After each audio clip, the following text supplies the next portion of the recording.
I want to start off by letting everybody know that this is going to have spoilers for the main story. It's not going to go through Burial at Sea at all, just because I can't fit all that in 10 minutes. Barely could fit the story itself. So, I hope you enjoy. I hope this kind of clears things up. This is sort of a confusing game even for people who beat it. Alright, enjoy. Booker DeWitt's story, for the sake of the game, started in 1890. He was a member of the 7th Cavalry Regiment in the United States Army and was part of the massacre of Wounded Knee. Filled with guilt over the atrocities he committed, he attended a baptism held by Preacher Whitting. Here's where one decision breeds two parallel universes. In one universe, Booker follows through with the ceremony. He becomes passionately enthralled in Christianity and renames himself Zachary Hale Comstock. He works himself into politics and becomes an influential person in the government. He then met a physicist named Rosalind Lutece, who was working on a theory that would be able to suspend atoms in space. This theory was worked into the creation of the sky city known as Columbia. Rosalind's studies also led her to being able to communicate with other universes. It's through this that she found out about an alternate version of herself doing the same thing, named Robert Lutece. She found a way to open a tear between the universes and was united with her alternate self. These tears gave Comstock, who was Rosalind's benefactor, an idea. He used them to see into the future and other universes. He learned of new technologies and used his foresight to establish himself as a prophet. Filled with racism and cynicism, he made it so Columbia would secede from the Union and declared the United States his enemy. In a parallel universe, Booker denounced the idea of sins being washed away and didn't go through with the baptism by Preacher Whitting.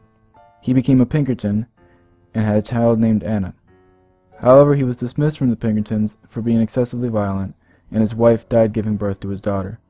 This drove him into depression, and he found himself in serious debt from a gambling addiction. These two universes collided when Comstock realized only his heir would be able to lead Columbia properly. Comstock also found out that his overuse of tears left him sterile. He decided to have the Luteces find another universe where his other self had a child and bring that child over. Robert Lutece found Booker and offered to clear his gambling debts in exchange for his daughter. Booker agrees and immediately regrets his decision. He chases Robert to the tear where he was taking Anna and sees Comstock bringing her through. He tries to save her but fails, and all but part of her finger disappears. This puts Anna between two dimensions, and later gives her the powers that she has to open tears. Distraught, Booker brands her initials, AD, on his hand. Comstock claims Anna, now renamed Elizabeth, as his child and warns his people of the false prophet coming to take her. His wife, Lady Comstock, makes him keep Elizabeth out of their home, and Comstock puts her in Monument Tower in order to appease his wife and contain Elizabeth's emerging powers. Lady Comstock threatens to reveal that Elizabeth isn't their daughter, and Comstock has her killed. He also has the Luteces killed after they try to return Elizabeth back to her universe, since they saw what Comstock would do with her. Through a mishap, they gain the ability to travel freely between space, time, and different dimensions. They use this ability to bring Booker into Comstock's universe in order to set things right. Hey guys, welcome to Games in 10. Today we're featuring Bioshock Infinite. Hopefully the intro summarized the background of the story of the main game and we can continue.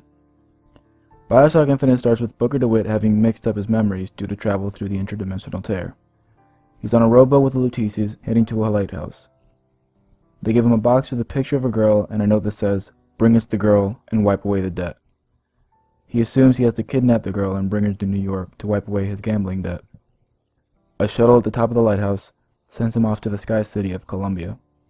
During a raffle, he picks the winning number and is given the choice to throw a baseball at an interracial couple.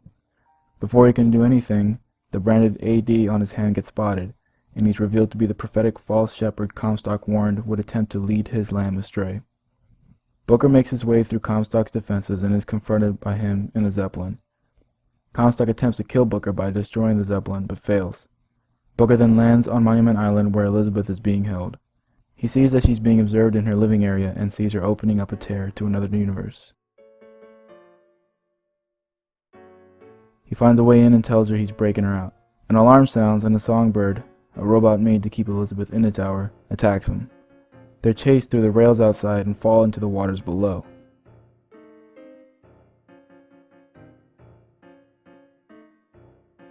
They survive, and Booker entices Elizabeth to keep going with him by saying that he's going to take her to Paris. They resolve to sneak their way onto an airship, but not before a sexual advance from Elizabeth. When did you learn to pick locks? Trapped in a tower with nothing but books and spare time? You would be surprised what I know how to do.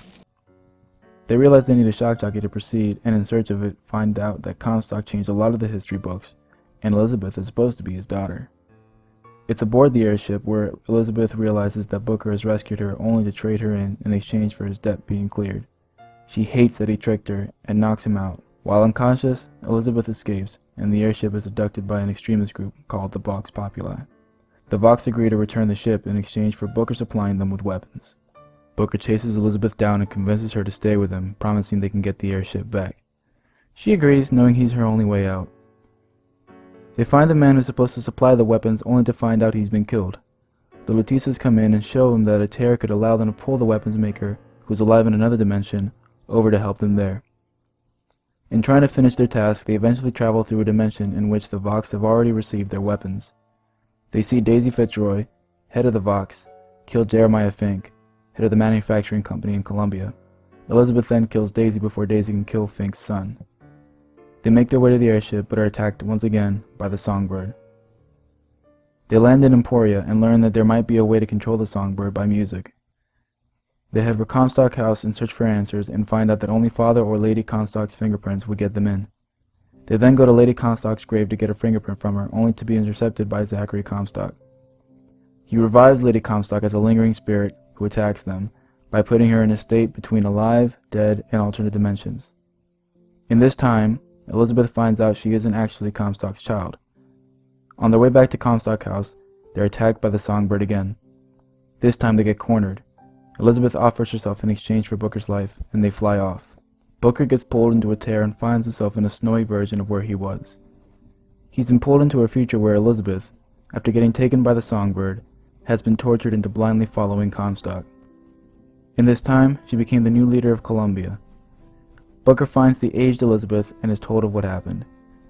She gives him a note to hand to her past self, and sends him back. Booker then resolves to save Elizabeth from that fate. He frees her and she decides he's going to get rid of Comstock once and for all.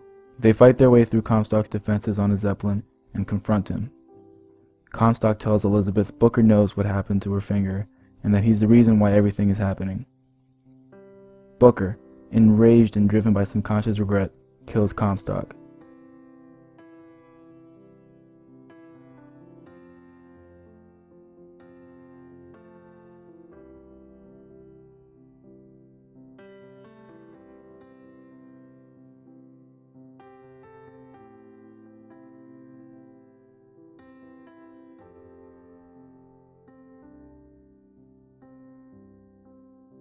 Elizabeth figures Booker knows what Comstock meant, but that he can't remember.